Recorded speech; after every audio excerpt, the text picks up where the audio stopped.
A very warm good afternoon to all of you. Dear students, I welcome you all in digital class of biology. As we all know that we are studying topic control and coordination in plants. I hope so that you all have remembered. Today, before proceeding with the same topic, I would like to motivate you all with the beautiful sayings of Lord Krishna. Student, he says that do your duty without thinking about its result. Clear, your time will teach you everything, but you need not to forget the lesson which you have learned from it. I hope so that you have understood the deep meaning behind this beautiful thought. So with this only I would like to start with my today's topic. Students, till now we have studied that coordination in plant, it takes place in two mode, by plant movement and second is by plant phytohormone, also known as plant hormone. Clear? Till now we have studied about tropic movement. There we have studied about phototropism, geotropism, hydrotropism, chemotropism. I hope so that you have understood that thing. Today I'll take nastic movement and phytohormones.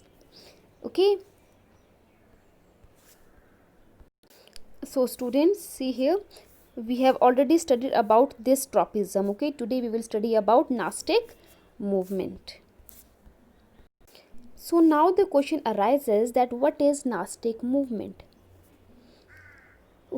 What you can see here, you can see one plant, and one hand. Earlier that plant is like this, but when someone touched it, it drooped down like this. How it happened? So students, it happened because when it was touched, when the stimulus of touch was given to this plant, it loses its water. When it will lose its water, it will droop down. Clear?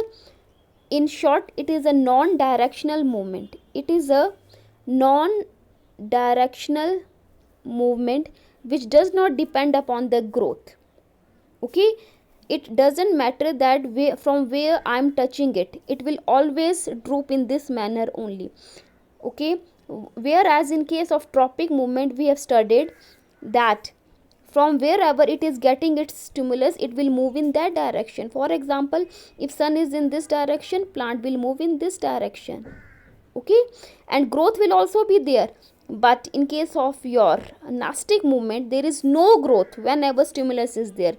Whenever I am touching this plant, the name of this plant is Mimosa pudica. This is botanical name, Mimosa pudica. Clear? In Hindi we call it chui mui. Clear? So students, see here, clearly it is mentioned that these are the non-directional movement which are neither towards or away from the stimulus, and it does not depend on growth. Clear? For example, if we touch the leaves of touch me not plant, it is English name of chui mui plant, touch me not plant. Its leaf fold up and droops down immediately due to the change in the amount of water in the leaves. Clear? And depending upon the amount of water in the leaves, it swells or it shrinks.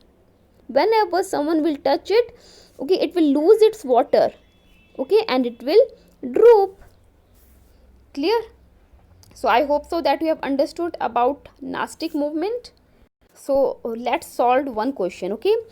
You need to tell me that how is the movement of leaves of the sensitive plant, that is chui mui, clear, different from the movement of the shoot towards light, that is phototropism. Clear?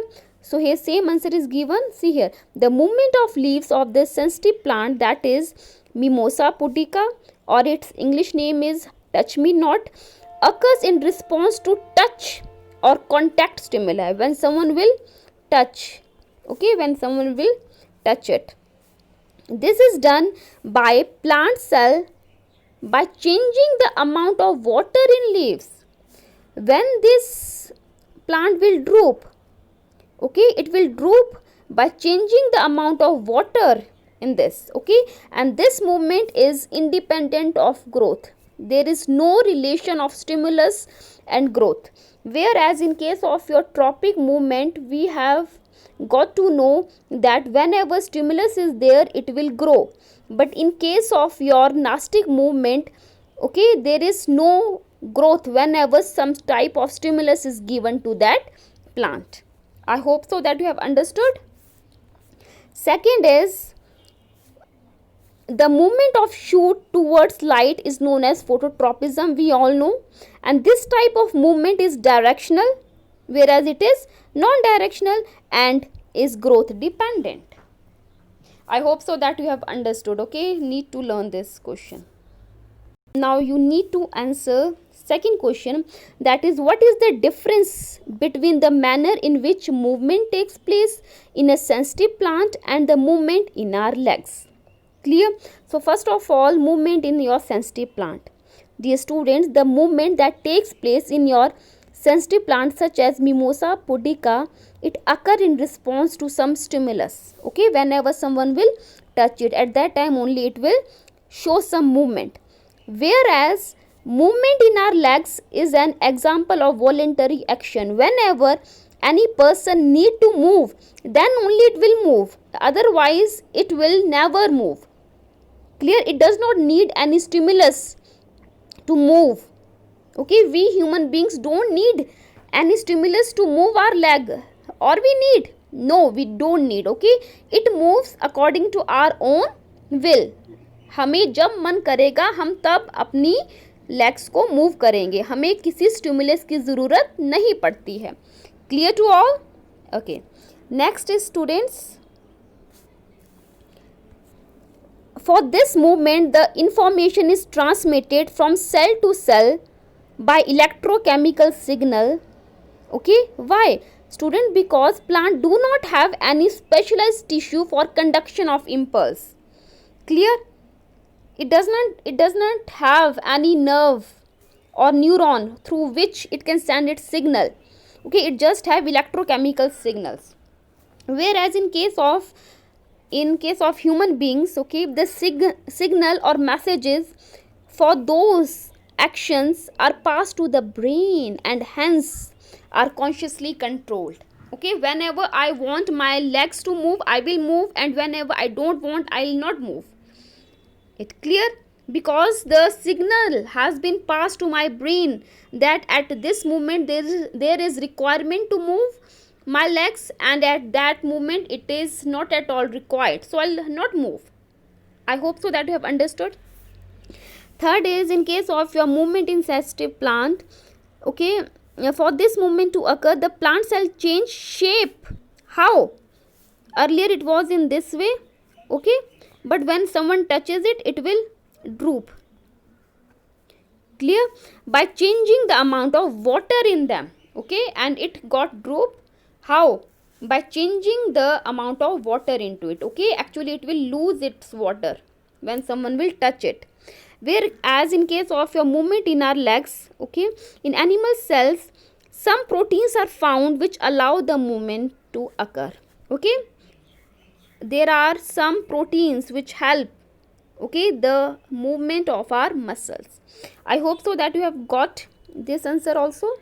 So with this question I finished my, okay, sub part of movement in your plant.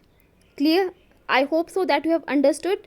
Okay, for second part, that is phytohormone, watch my second video clip. Thank you students.